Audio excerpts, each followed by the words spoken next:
Hello, everyone. I am here with one of my besties, Alex Moore. Hi, Alex. Hi, Michelle. I'm so excited you're here. Yeah, me too. Thank you so much for doing this and for inviting me and Absolutely. opening the door so that I can be here. It's exciting. Yes, yes. I can't wait. This is gonna be a juicy one, folks. We're gonna I say this every single time, but it's like the thing that's fascinating me about this subject is this is now, shoot, what is this? Interview 17, I think. And we keep hitting different points. Like it's never the same interview. We're not always talking about the same thing when we're talking about power. And I love that. I love the fact that it's like, it hasn't gotten boring yet. It's like there's so many edges to this conversation and this subject that are rich and complicated and nuanced, and I love it. I love it. I love it. I love it. Today we're going to get a completely different kind of take on this, and I'm so excited. Yay. All right, so I'm going to read Alex's bio real quick. Alex helps women who have experienced abuse and are feeling stuck in their healing process so that they can move forward and gain the freedom from abuse and emotional trauma, so they can feel free and in control of their own life and fully live the life that they want. Alex is a mother of 3 beautiful children. I know them all. They're amazing. Almost all adults now. And she's a thriving survivor of childhood mental, emotional, and sexual abuse. She helps women reclaim their power and find the power hidden in their own abuse stories. She spent years traveling around the world, learning different modalities of healing from her own healing journey. And she collected knowledge not only from masters of healing, but from ordinary women and men who found their own way back to themselves and their power. I absolutely love that. She's been a practitioner of EFT, emotional freedom technique, for over 10 years and uses matrix re-imprinting and logo synthesis, as well as a variety of other powerful techniques such as breathwork and yoga to help her clients. So one of the things that Alex and I immediately bonded over is our theater background and our performance background, and how beautiful the process is of helping someone mind their story and then put it on stage or put it out into the world in this really creative, juicy, beautiful, beautiful way. And I know that at some point she and I will be collaborating on making something like that happen, because that's just, it's always been in there, and, we touch on it and then we go do our thing. But I know that at some point One we'll day come it will back. unfold. It will. That flower will come to bloom. Yes, Yeah. yes. Yeah, I believe that too. So when I approached Alex about doing this interview, I said, we're going to be talking about the word power. What does power mean to you? And she tells me, let me see if I don't relate to the word. So I said, cool, let's talk about that. I want to interview you about that perspective. I don't relate to the word power. So yeah, go for it. Launch into that. What do you mean? Well, what I think, what has happened with the word power is that it's been thrown all over the place. And it's kind of like the word love. It's like, what is love? Well, what is power? And, it has so many different meanings for so many different people. And when it gets to be like that for me, I start to kind of, I don't want to say push myself away from it, but it's like, it just gets maybe overwhelming. Maybe power means too many things. And so I don't relate to it, because it's like, well, what kind of power are you talking about? Mm-hmm. My sense of power is, and I think we talked about this, is like, I really stepped into my power when I had my first baby. Because all of a sudden, like, this mama bear energy came over. I was young. I just actually come out of a really traumatic family abuse situation.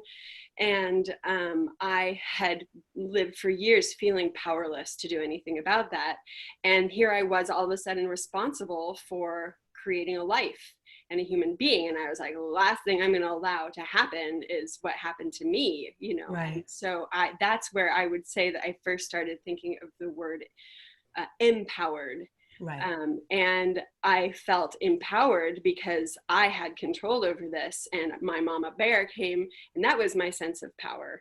Right. You know, and I was going to take perfect care of my body and my diet, and I was going to raise this baby perfectly because I'm a woman of power. And in the birth process alone, I was not going to go into a hospital and give my power to Right. those who I thought knew better about how I should get my baby out of my body. So I, you know, planned on having a home birth, which, you know, had its own complications, you know, which is a whole nother story we go into, because I was in a foreign country where I kind of barely spoke the language still, and was living kind of off the grid, and, you know, and trying to find, I wanted a little bit of help, but Right. anyway, that's just a whole nother discussion around, you know, taking power back Yeah. in the birth realm. And I ended up going up onto the side of a mountain and having my baby 22 years ago in a hippie commune where, you know, and I found out at that point, actually during that birth, that it's not my power that gets that baby out. It's like the primal life force power that gets that baby out. Right. And in fact, I had to get out of the way. Like my brain had to get out of the way, exit stage left, so that my body could do it. And, you know, I could just let the powers that be come through me. And so to me, that moment right there, like what I feel like you're describing is the power of surrender. Yes. Right? That we see that as a giving up in our culture. But the reality is that when we surrender, we are in our greatest power, because we're relying on our innate wisdom to guide us, right? We're, like you said, we're getting out of our heads, and we're just allowing that surrender to hold us as we just naturally move through, you know. Exactly. I love that. I love And that. so last It's night such I a was reframe. I was sitting and writing about power and reflecting on this. And that's what I wrote down, was that power is the essence of life force energy pulsing through us.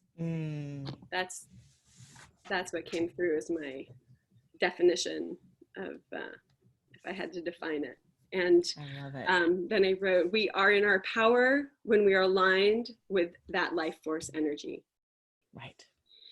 Using our power, I can't read my own handwriting here, it's terrible. Using our power is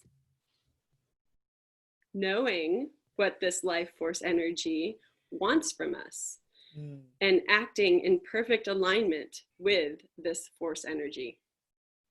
So tell me about that piece, because I know, you know, those of us who've experienced trauma often stop trusting our own body, stop trusting our own intuition, stop trusting the cues around us, because either we learned that even if we recognize those cues, we were powerless to do anything about it, or our body, it felt like it, quote unquote, betrayed us, right? Because it felt something we didn't want it to feel.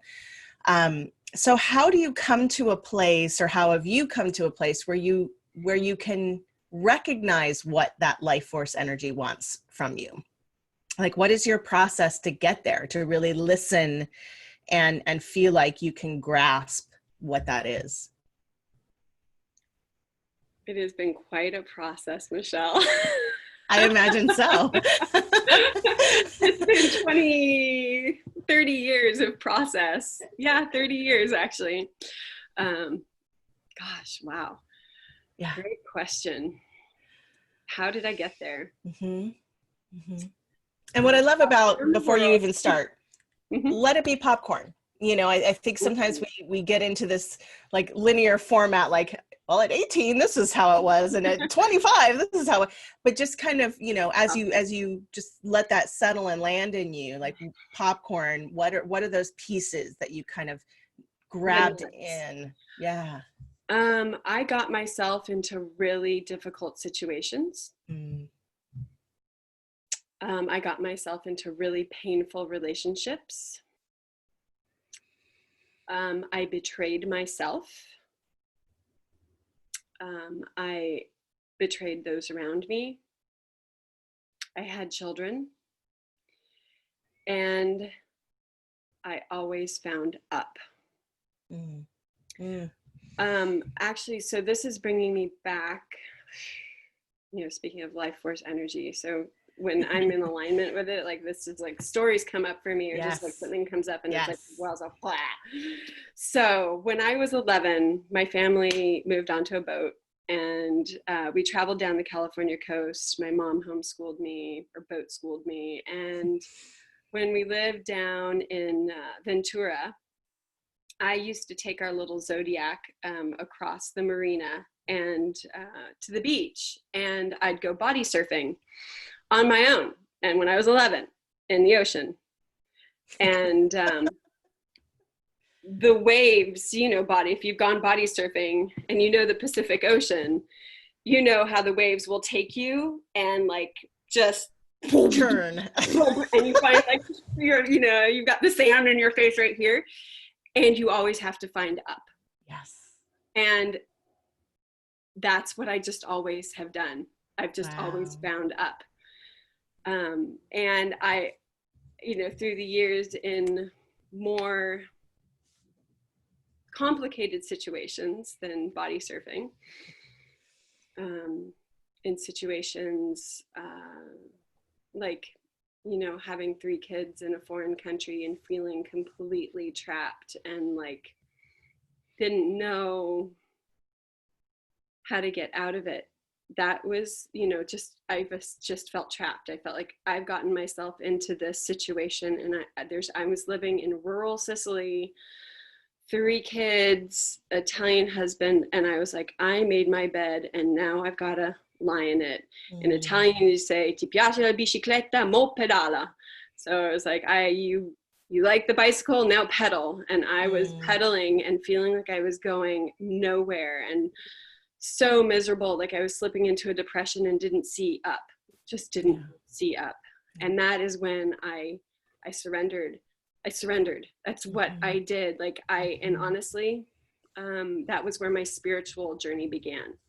Before, I was very physical, and I was like, I'm going to, I can just work my way through it and think logically and practically, because I have a very analytical and logical brain. And that wasn't working anymore. That just wasn't working. It wasn't going where I needed it to. And one time I was visiting my dad in Michigan from Italy. And I just remember being on his living room floor, crying in front of him, just sobbing. And he just looked down. This is like, my dad's like super right-wing Republican, biggest flag in the whole region flying in his backyard kind of guy. Beautiful, big heart. Just very different from where I was living in rural Sicily. He looked at my hairy legs and said, "People will think you're a hippie." And I said, "Dad, I am." God forbid. And he's like, "No, you're not." "Yeah, Dad, I am." Actually. Same dad. So I'm like on the floor sobbing and like a complete mess, which had never happened before. I mean, this is like, years after my sexual abuse even. And he just looked at me and he was like, "Pix, I'm so sorry." And he gave me these 2 little booklets about God. I was like Christian God. And I was like, oh Lord, here we go again. And but I was so desperate that I went to my room later that night and I read the God booklets, and it was really about surrendering to Jesus. And it was about, I was like, whatever, I guess gotta try something. And so I surrendered, and for some people, maybe it's surrendering to Jesus, some people to Allah, some people, it's surrendering your everything to something bigger than yourself. And that is what I did in that moment for the first time ever. And it was like, I didn't know who I was surrendering it to, but I was like, take it, please, because it's just too much for me. Like, I just don't see up. I don't see up, and I need help. And it was my first time of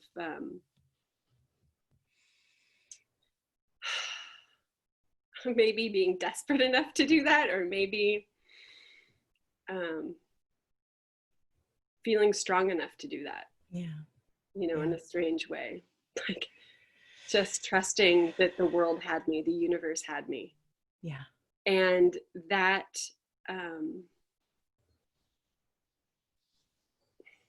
changed my life completely. And then I feel like from that point on, I started to build myself up again. And on that path, I just started learning.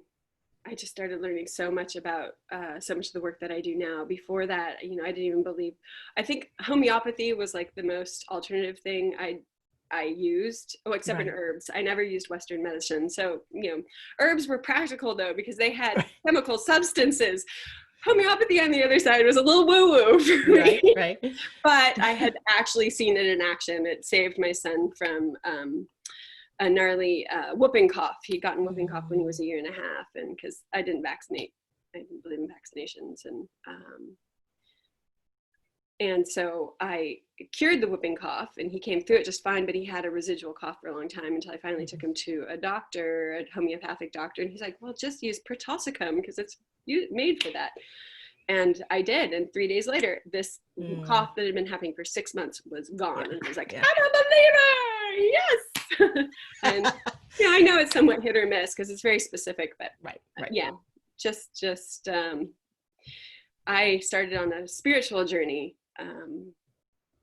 and it has opened my eyes to a lot of things that many people would consider woo-woo, but if I've seen it work, I believe, and I've seen a lot of crazy stuff work. Right. And so I believe, and I also understand it's not for everybody. It's not everybody's path. Yeah. But I know deep within my bones that we're more than a physical body. Yeah. And what's so interesting too is like, again, when we talk about this concept of power, we see ourselves a particular way because of our journey, because of our lens, because of how our family saw us, the reflections that we got, and all of these things. And so sometimes we walk through the world with this sense of powerlessness, but we don't necessarily recognize the places where we do have power, right? The places where, like you said, like that just kind of like staunch practicality that you had was a superpower. Like it got you through so many things to be able to just kind of like zero in on like, what do I have to do? What do I need to do? Like take everything else out of the picture. What have I got to do? And I think for me, part of my process of healing and coming back home to myself and rediscovering my sense of power was getting those reflections, right? It was like hearing from other people. Do you get that that's a strength? Like, do you understand that like many people don't have that? And like, that's a superpower that you have? Like, do you not see that, And I remember one of the first times that Alex and I actually spent time together, we were in this gorgeous women's circle. And one of the exercises was for us to go up to the woman and reflect to her what we saw. Mm-hmm. And it was such a powerful experience because the whole idea was for the other woman to say, and that is also true for you. Mm. And I remember looking over at this beautiful woman, Alex, and she was just like, the way she was sitting, like everything about her just like radiated this like powerful earth mama energy. And I was so drawn to it, and I go over to her and I'm just like, this is what I see, like I'm so in awe of you. And then when she turns the mirror to me and says, and that is also in you, like I lost my shit. Because I didn't necessarily resonate with that for myself. I didn't know that about myself until that got reflected back to me. Yeah. And I thought that was such a gorgeous example of how we can mirror for each other. We are mirrors for each other. Absolutely. The good, the bad, and the ugly, all exactly. of it. It's like, watch what you're judging other people about, honey, because it's a pure reflection of you. Exactly. My newest mantra, it's funny because, as you do the work, you get less and less triggered, right? It's so much more automatic for you to go like, oh yeah, okay, that's some old stuff, but not to like take it on, and I was in this workshop not that long ago and I just was straight up triggered. Like I was so annoyed by this woman and how much space she took up and how much, blah, blah, and I was just like, okay, I know this is my reflection, and I went outside And I basically, like, I said, thank you so much for reminding me who I do not want to be. And that just has become kind of like, when I get a little bit of a wonkiness, you know, I'm like, thank you for reminding me who I'm choosing not to be and who I do not want to be. And who I could very easily be. And who I could easily be. And who I am, you know, Yeah, because it's in there. It's in there, it's right? in Like, there, exactly. absolutely. But I'm making a choice not to access that part of myself, right? Or to reroute, you know, around that part of myself. But yeah, it's and that by itself is such a powerful thing, right? Like being able to, I think trauma work, it's one of the most beautiful things about it is that the more you start to make those connections back to this experience or feeling flashback or however you want to name it, you know, you are taking your power back. You're able to just like, you know, it's like, it doesn't have power over me anymore because I can see it for what it is. Yeah, you know, exactly. And I don't have to let it like, you know, take over. Yeah, you diffuse the triggers. They're no longer, those buttons are no longer there. You're kind of like, oh, you don't take it personally. Yes. Yeah, the triggers or whatever's out there it no longer belongs to you. Yeah, for sure. Yeah. Oh my goodness. Wow, Holy you just took me on this journey of talking about myself, which I don't usually like to do. Now I'm like, I feel like I've got a hangover from that. It's my superpower. My favorite thing to hear in an interview is like, oh, I didn't expect to tell that story.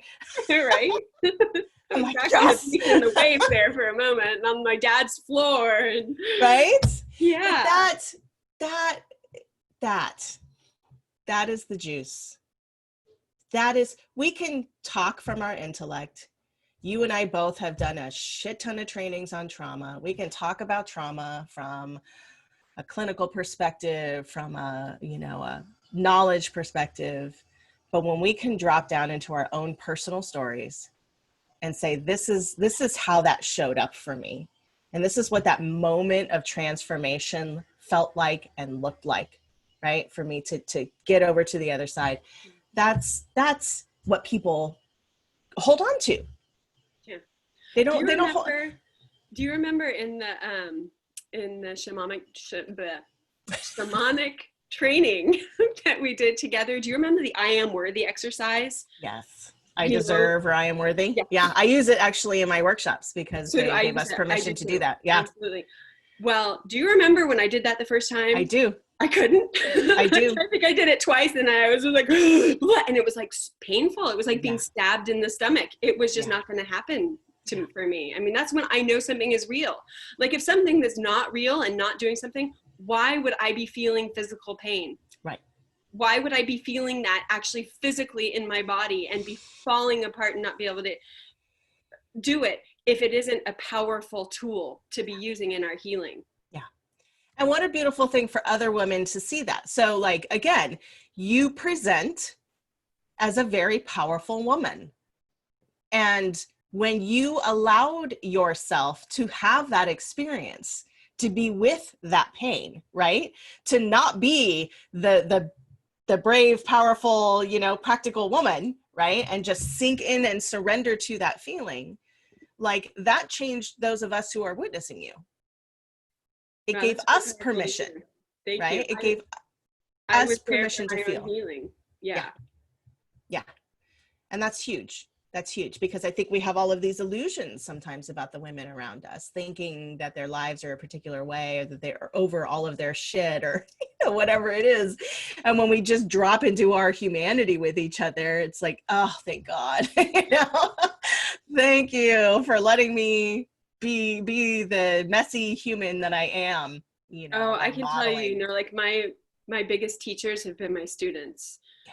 As you know, I'm a teacher, theater teacher, math teacher, whatever, but and my clients are and you know, I've gone from my students, well, my kids being my biggest teachers. First of all, my children have taught me everything I know. Oh, yes. Oh, yes.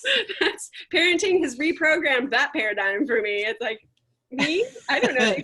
My children will teach me, then maybe I can talk about it. And then my students, just from everything, just from patience to like how to figure out problems to tenacity, like talk about having to be tenacious. And my clients teach me constantly that the importance of my own humanity and bringing that to the table when I am telling a woman, heal thyself. It's, you know, it's like, yeah, Alex, you can't be telling somebody else to do that if you haven't done it yourself. Absolutely. You know, like who am I to say, feel the pain of your trauma or let it be present with you if I can't do that myself, if I don't know what that means fully and completely.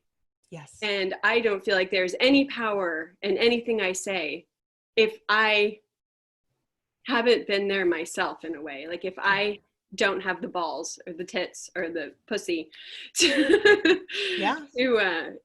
to go through that myself. If I haven't done that work, I don't feel like I can ask somebody else. Absolutely. To do that. I think it's interesting because I think that's part of what drives us. You know, it's almost like, you know how Gabrielle Bernstein has a book called Spirit Junkies or Spirit Junkie. You know, it's kind of like that's how I feel sometimes. It's like I'm a spirit junkie and I'm a deep work junkie. You know, because again, I feel exactly like you do. Like, how could I possibly take someone else there, right? Like, how could I possibly ask them to go in that deep if I'm not willing to do that myself? And if I haven't done that myself and experienced the wobbliness of it, the catharsis of it, the fear of it, and all of those components, because then I can speak to it as it's happening. Yeah. You know, like let the fear be there. It's okay, you know, and it's just, it takes us higher and it helps us find our up. I love that. Like constantly finding our up, right? Shitty things happen in our lives. And because we've done the work, it's so much easier to find our way up. Yeah. And to help others. I get down in the nitty gritty with my clients. I'm just like, honey, there's nothing you can throw at me that's going to throw me off. Exactly. You know, I might not have been in that experience with you, and your experience might be more horrific than mine, but it's not going to scare me. It's not going to push me away. I'm not going to walk away from this. I'm here next to you with you. Yeah. And I'll keep my up. And if nothing else, you can hold on to me while I hold on to my up until you find your own. Exactly. Yeah. Yeah.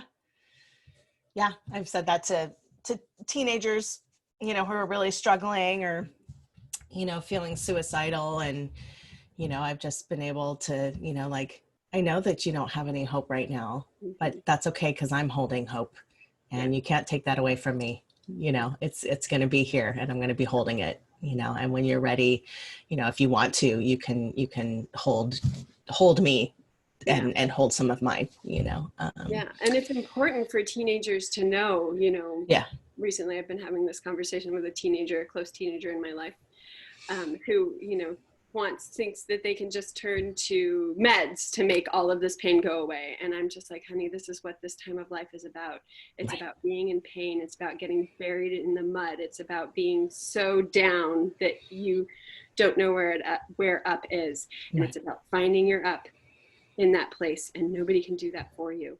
Yeah. You can have a whole bunch of pillars next to you that are guiding you, that you know that they're going up. Yeah. And you'll find your up, and you just have to sit there in the mud and trust that you're going to find your up. Yeah. And meds aren't it. Not for everybody. I mean, I understand there's a place for that. Yeah. Little disclaimer. Well, and you're also bringing up the power of community. You know, that if we don't have, you know, again, if you're isolated, you don't have any mirrors, you don't have any reflection, you don't have any pillars around you to hold on to or to look to for steadiness, right? Yeah. And so if we aren't in community, it's one of the biggest things I see as a therapist. It's like, you know, I tell clients sometimes, you know, I can only take you so far, you know, but part of the missing puzzle piece here is you have no community. Like you have no social network. And in order for you to stop becoming dependent on this process, right? You have to have others around you. And I'm not going to be a good therapist if I'm not telling you that. If I'm not saying you need to start breaking free from this relationship and start creating relationships out there, you know, because you've got the resources to do so.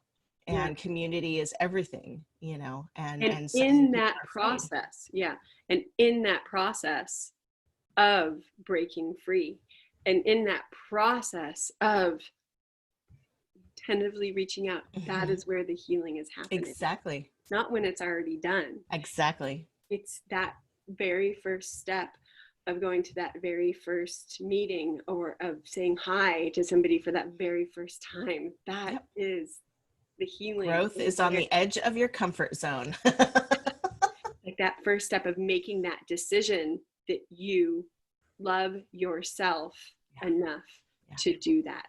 Yeah. And that is where the healing is happening. Yeah. And just getting to that point is huge. Like, absolutely. Oh my God, that is the huge thing. It's just like a tipping point that when you look back, you're like, oh yeah, no big deal. Right. It is a huge deal. Yeah. Oh, and I really want to recognize that for anybody, especially coming out of quarantine, that's been like, it's been comfortable maybe to be holed up. For some people, they're like, oh my God, let me out, let me get to a bar, and any kind of, and for some people, like for me, I'm a Cancer, man. I am so happy in my own little like castle here. Oh my God, I'm so glad you said that. I've been right there. I'm just like, I actually am doing just fine. Like, I mean, I miss you and I want to go hang out with you, but there's this piece of me that's like, yeah, actually I could keep going like this. Like that's, I'm at my home. Water my garden again. We go like clean. I realized that I'm also like, you know, I always kind of knew I was an introverted extrovert, but this just has made it that much clearer that like, you know, I'm an extrovert on stage. I'm an extrovert when I'm in a leadership position, but in general, I'm a total introvert. Same here. Exactly. Yeah. Came very, very clear in this time. And my introvert has been so happy, my little Cancer. Right. Yeah. And I've had my babies home, my big, really small, smelly, not small, big, hairy, smelly babies. I've come home to roost, and I've gotten to like, I'll make you cookies today. Right. What do you want for dinner? It's just on the other edge of that, you know. And I remember a few years ago, like, I have to cook again, and now I'm going to plan my next 3 days of meals. Yeah, it's anyway, it's very easy to get locked into that. Yeah. You know, it's just so much easier to think of me and what I have around me and this, and not go out. So as people start to step back out into the world, that can look really scary. I mean, I in supermarkets, I look around and I'm watching people, and the fear in their eyes, like the distrust, is heartbreaking to me, because I think, you know, wow, before the quarantine, they must have had struggles even that maybe they didn't even know about, of socially interacting. The quarantine has just like added another like iron curtain for them, or for anybody to get out, you know, because everybody's looking at each other with just this distrust. Are you going to kill me? Are you going to kill me? Is this going to kill me? Is that going to kill me? And that's where, anyway, talk about, they're the invisible bars in front of our eyes, is our own fear. Yeah. And you know, I really, at the beginning of the quarantine, I just was on this rampage, and I was starting women's circles, and I was like, this is the time. We're at a fork in the road. We have to choose between fear and love, and it is your choice. And so I was really on a mission to help people stay in their hearts and stay love focused and centered, and to cultivate that, because the other choice is fear. You know, if you're not going down the love canal, fear is right there waiting for you, you know, like on the flipper thing, like you can flip this way and you go this way, and flipper that way and you can go that way. And it is a choice every day to stay centered in love. And that is another way of thinking of staying in your power, because when you're in love, it's an expansive space. And that's a scary place to be when we're in this situation that we are in the world. first it's virus, and now it's, protest and Right. manifest and economic. And it's so easy to just be like, okay, so if I hunker down and close up and hold on to everything and I stay in control of my own little world right here, I'm going to be safe. But it's hard to stay in that space of centered trust and surrender to this is happening for something that I don't understand exactly and precisely, but I just know, I know in my heart of hearts that I have to be centered in love. I have to stay centered in myself. I have to remember my up, and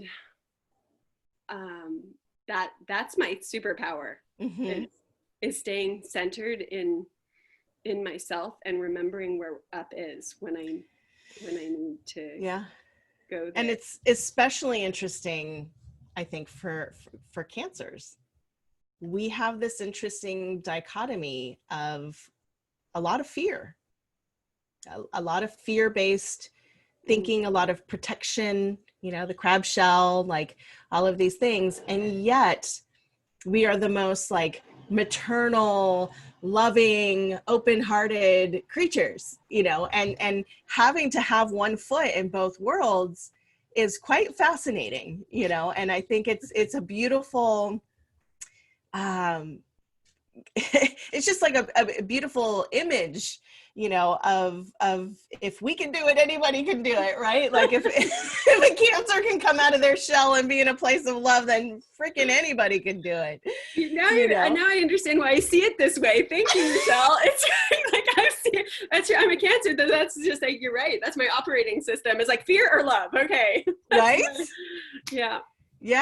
And skittling back and forth between the two, and like which one do I want to be in? It's like I see myself, like when I'm feeling threatened or when I see myself in the back of a hole in a rock with my pinchers in front of me. Exactly. Like, just try coming near me. Chop your finger off. Exactly.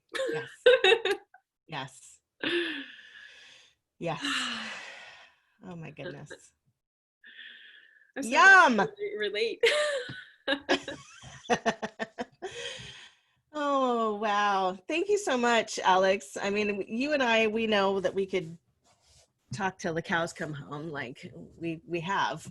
We've spent hours and hours. If you just check in, and is there any last nugget, any last piece that feels like unraveled that needs to be brought back in?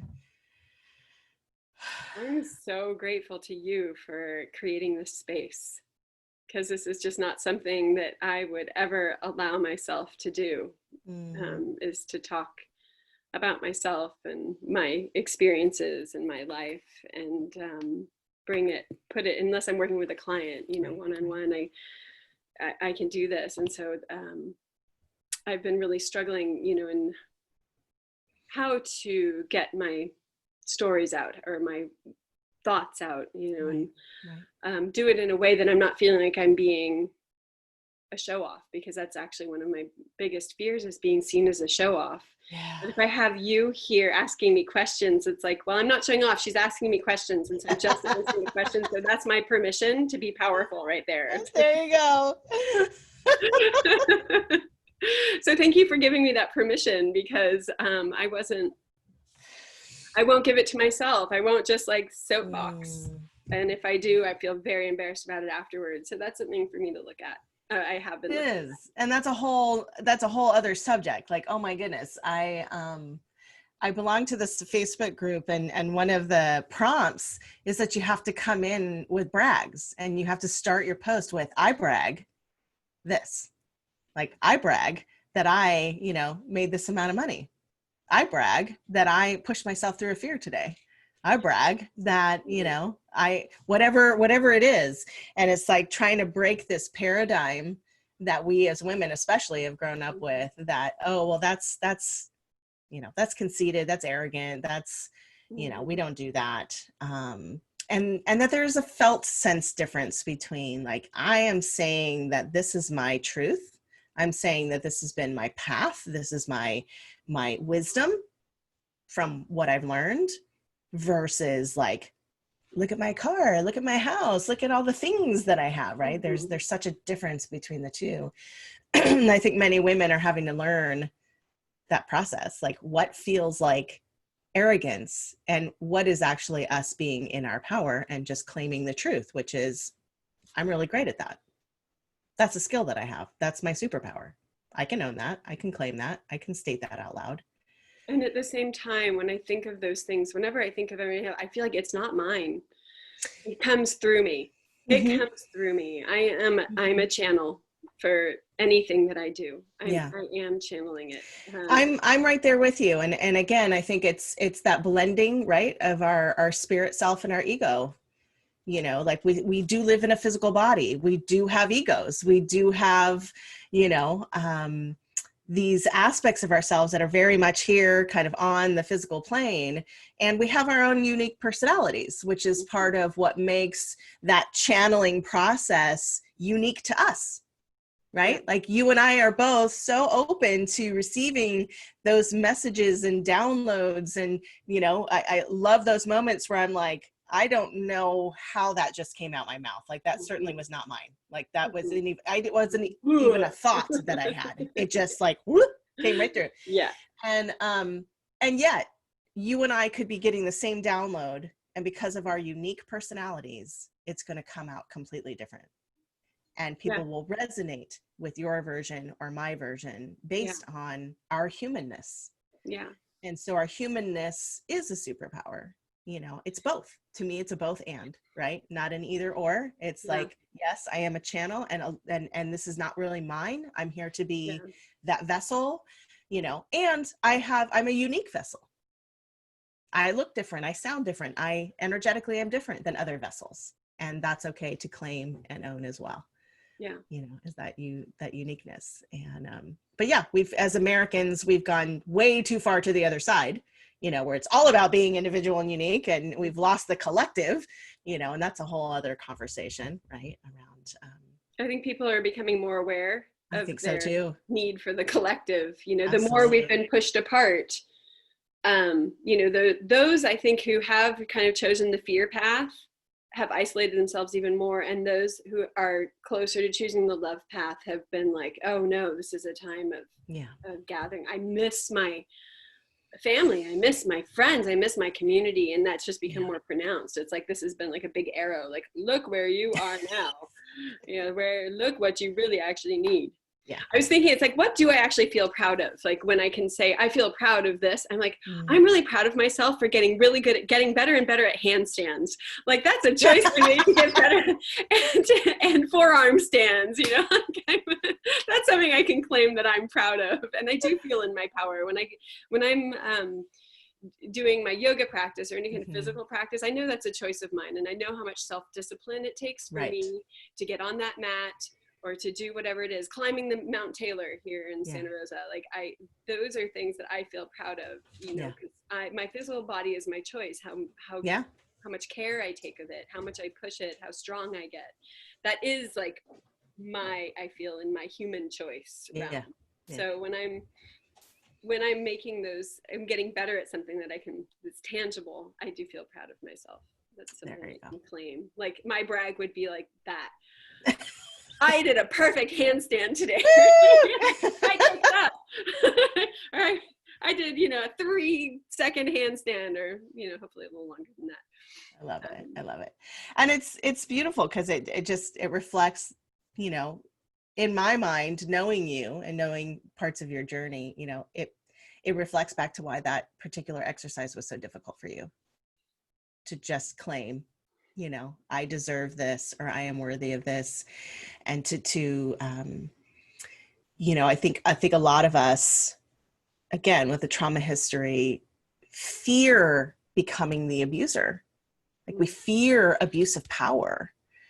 And sometimes we equate that to things like the bragging or the claiming or naming or stating, you know, and when we're able to continue to further separate those out and like, but how does it feel in my body? You know, like, what is it I'm really saying? You know, why am I talking right now? Like all of those deeper layers of questioning I know for myself, it's helped me to be able to separate myself out so that I'm not, and you talk about this a lot, right? The perpetrator, victim, savior triangle, right? And when I can take myself out of the perpetrator role because I recognize it doesn't fit. There's nothing perpetrator-ish about me claiming what I deserve or strength, or, you know what I mean? Like, but I have to really believe that. And I have to do my work around all of those little tendrils, right? That might hold me there. And it's such rich. I think that's why you and I do what we do. I mean, it's just such fucking rich, juicy, amazing exploration. It's endless. Like, you just gave me a whole new thing to chew on, Michelle. Thank you. Wow. Okay. I'm seeing myself as a perpetrator if I'm bragging. That's great. Thank you. I haven't actually seen it in that light before. Okay. And so anybody listening to me is my victim. And now who's going to save me? Right? Oh my God. Okay. I can step off that. I can step off the merry-go-round. Thank you very much. I don't need that anymore. That's not right. me or anyone else, is it? Yeah. Right. Yeah. Right. Yeah. Thank you. How much do I owe you? Right? My PayPal account. No. Oh, sweetie. Yeah. It's also good. It's also good. So good. I love it. I love it. I love my friends who love to play in the deep end of the pool. It's such a joy. It's such a gift. Yeah, such a gift. I feel very blessed to be here. Thank you so much for inviting me in your pool. Absolutely. Thanks for diving in.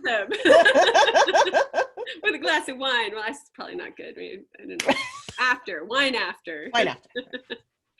Champagne. Right. Now champagne you can have in the hot tub. Right? Oh, well, thank you, beautiful sister, for showing up so fully. Yeah. Thank you. Thank you for creating this space. Absolutely. Yeah. Absolutely. Mwah. You're awesome. Right back at you.